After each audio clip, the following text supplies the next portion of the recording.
வணக்கம். திருக்குறளை பற்றி பேசுகிற போதெல்லாம் எனக்கு ஒரு உற்சாகம் ஏற்படுது, கேட்குறவங்களுக்கும் ஒரு ஆச்சரியம் ஏற்படுது. என்ன அப்படின்னா, இதை நம்ம என்ன பண்ணிட்டோம், பாடம் அப்படிங்கிற வகையில் படிச்சுட்டு அது மதிப்பெண் என்ன கம்மியாக தானே வரப்போகுதுங்கிற மாதிரி இதை நினச்சிட்டு போயிட்டோம். இது வாழ்க்கை நெறி அப்படிங்கிறத நம்முடைய முன்னோர்கள் சொல்லி வச்சுருக்காங்க நமக்கு. வாழ்க்கை நெறினா என்ன அப்படின்னா,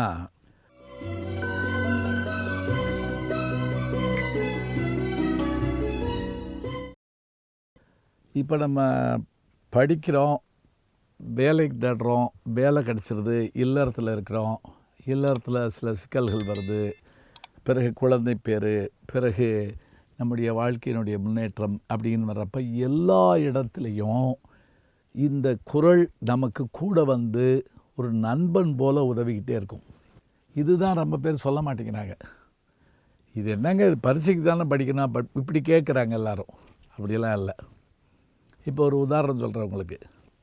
கொடுக்காதவன் கொடியவனா, கொடுக்கறத தடுக்கிறவன் கொடியவனா. இது ஒரு பட்டிமன்ற தலைப்பை வச்சுக்கிடுவோம்.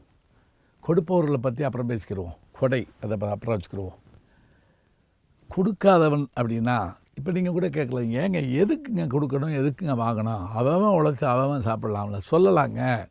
கீழே இருக்கக்கூடிய இப்போ உதாரணமாக நலிவுற்றோர், காணார் கேளார் கால்முடப்பட்டோர், மணிமேகலையில் வருதில்ல, அது மாதிரியான முடியாதவர்கள், இயலாதவர்கள், புலம்பெயர்ந்தவர்கள், வேறு வழி இல்லாதவர்களுக்கு ஏதேனும் நம்ம கொடுக்க வேண்டிய ஒரு சூழல் வந்தால் கொடுப்பவர்கள் சிறந்தவர்கள். சரி, கொடுக்காதவர்கள் தர முடியாது, வச்சிருக்கேன்ட்ட ஒன்றை தர முடியாது என்று சொல்பவர்கள் கொடியவர்களா? அல்லது ஏங்க அவனுக்கு போய் கொடுத்துக்கிட்டு அப்படின்னு ஒருத்தர் கூட நின்று தடுப்பான், இவன் கொடியவனா? இந்த தடுக்கிறவன் கொடைக்கு மட்டும் இல்லைங்க, நமக்கு ஒரு ப்ரமோஷன் வருது. முதலாளி கூப்பிட்டு கேட்குறாரு, எப்படி இப்போ இது பண்ணலாம் அப்படின்னு. சில குறைபாடுகள் இருந்தாலும் கொடுத்துருக்கேன், ஏன்னா அவன் நல்லா வந்துடுவான் என்று சொல்கிறவன் தான் சிறந்தவன். இல்லைங்க, இங்கே பாருங்க நான் சொல்லிட்டேன், அப்புறம் உங்கள் இது அப்படின்னு தடுத்தான்னு வைங்க, அவன் வாழ்க்கை போச்சு. யார்? இந்த பொண்ணுக்கு வரவனுடைய வாழ்க்கை போச்சு.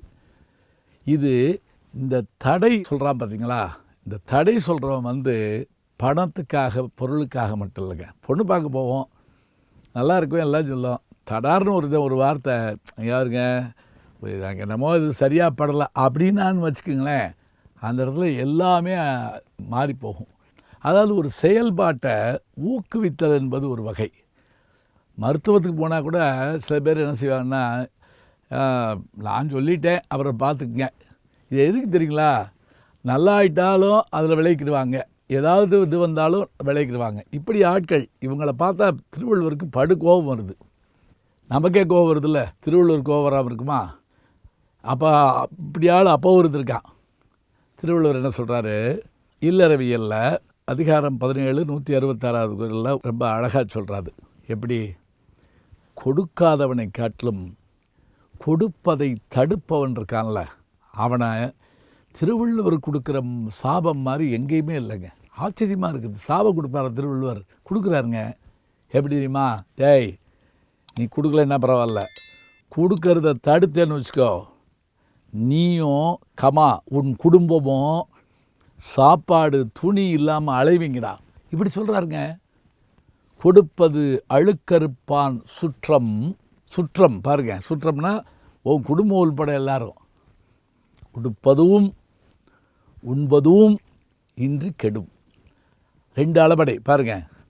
கொடுப்பது அழுக்கறுப்பான் சுற்றம், உடுப்பதும் கட்டிக்கிற துணி இருக்காது, உண்பதும் உனக்கு திங்க சோறு இருக்காது. நீ மட்டும் இல்லை சாமி, உன் குடும்பமும். அதனால் கூடிய மட்டும் எப்பவும் நல்லதுக்கு தடை சொல்லாதீங்க, கொடுக்கிற போது தடுக்காதீங்க. கொடுக்கிற காலம் நெருங்குவதால் இனி எடுக்கிற அவசியம் இருக்காது. இருக்கிறதெல்லாம் பொதுவாக போனால் பதுக்கிற வேலையும் இருக்காது, ஒதுக்கிற வேலையும் இருக்காது. பட்டுக்கோட்டை பாட்டு. கொடுக்கிற காலம் நெருங்குவதால் இனி எடுக்கிற அவசியம் இருக்காது. கொடுக்கிற காலம் வள்ளுவர்கிட்ட வாங்கினதாங்க, வேற என்ன? வள்ளுவர் கோவப்படுவாரா? சாபம் கொடுப்பாரா? கோவம் வருமா? வருங்க. தீயதுக்கு கோவப்படலைன்னா அவன் நல்லவன் கிடையாது, ஞாபகம் வச்சுக்கோங்க. அது இன்னும் கூட அழகாக சொல்லுவாங்க, கோபக்காரன் நியாயக்காரன், ஞாபகம் வச்சுக்கோங்க. நியாயம் இருக்கப்போ அவனுக்கு கோவம் வரதான் செய்யுமா. இந்த குறளை நான் சொல்லியிருக்கிறேன், என்னுடைய பொருளை இன்னும் கூட உள்ள ஆழமாக பாருங்க. கொடுப்பது அழுக்கறுப்பான் சுற்றம் உடுப்பதும் உண்பதும் இன்று கெடும். பொறாமை என்பது எத்தனை கொடியது என்பதை இதில் சொல்லியிருக்காரு. திருக்குறளில் நிறைய செய்திகள் இருக்குது, பார்த்துக்கிட்டே இருக்கலாங்க. நல்ல செய்திகளை நாளும் சிந்திப்போம், நாளை சிந்திப்போம். அன்புக்குரிய யூடியூப் நேயர்களே, நீங்கள் இன்னும் என்னை நெருக்கமாக பின்தொடர வேண்டும் என்று சொன்னால் ட்விட்டர், இன்ஸ்டாகிராம், ஃபேஸ்புக் போன்ற சமூக வலைதளங்களில் பின்தொடர்ந்து வாருங்கள். நாம் முன்தொடர்ந்து செல்வோம்.